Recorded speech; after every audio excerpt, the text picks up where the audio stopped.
ChatGPT. Relate ACIM to the movie Bruce Almighty. Bruce Almighty through the lens of A Course in Miracles, AM. Bruce Wolf-Lay. Bruce Almighty is a hilarious and surprisingly profound spiritual parable about control, judgment, specialness, forgiveness, and the discovery that happiness does not come from changing the world, but from changing the mind that perceives it. Through the lens of A Course in Miracles, it becomes a beautiful lesson in surrendering the ego's wish to be the author of reality. At its heart, the movie asks, what would happen if I got everything I thought I wanted? ACIM answers, you would eventually discover that what you truly want is peace. The ego wants to be God. At the beginning of the film, Bruce constantly judges life. His job, his circumstances, other people, God. The ego always believes, I know how things should be. I know what would make me happy. I could run things better. When Bruce is given divine powers, he essentially receives what the ego secretly wants, the ability to control everything. The movie brilliantly reveals what happens next. Control is not peace. Bruce immediately begins manipulating circumstances, changing outcomes, forcing results, granting wishes, fixing situations. Yet peace does not arrive. ACIM teaches that peace does not come through controlling the world. It comes through releasing the need to control it.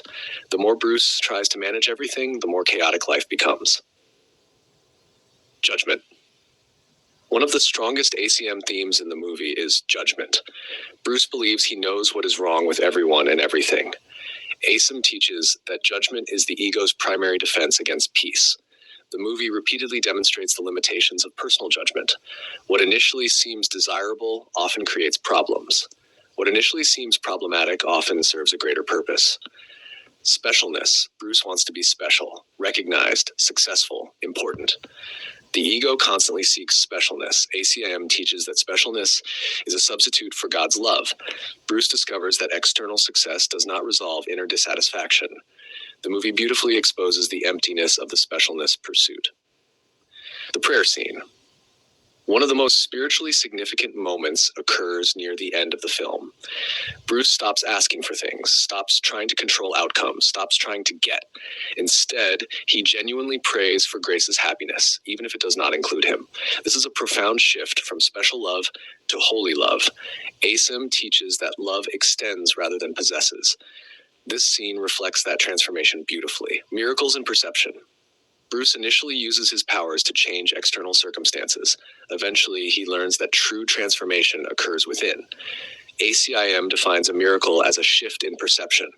The greatest miracle in the movie is not supernatural power. It is Bruce's change of mind.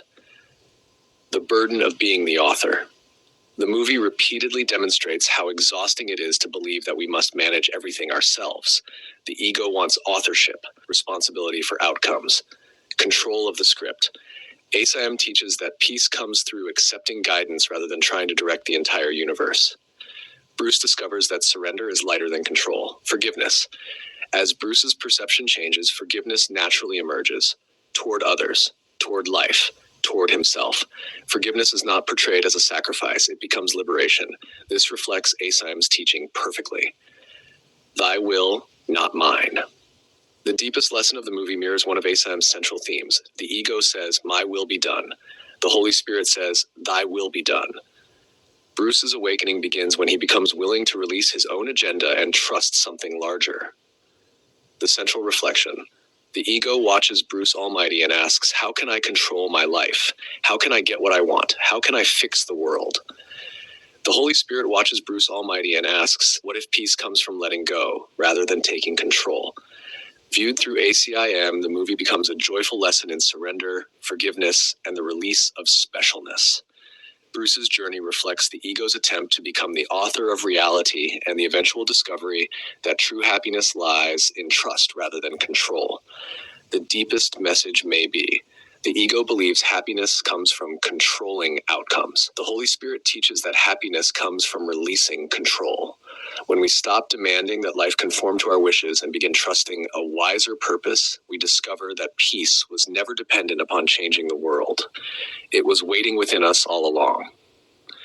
Go to mwge.org to find full movie and commentary by David Hoffmeister.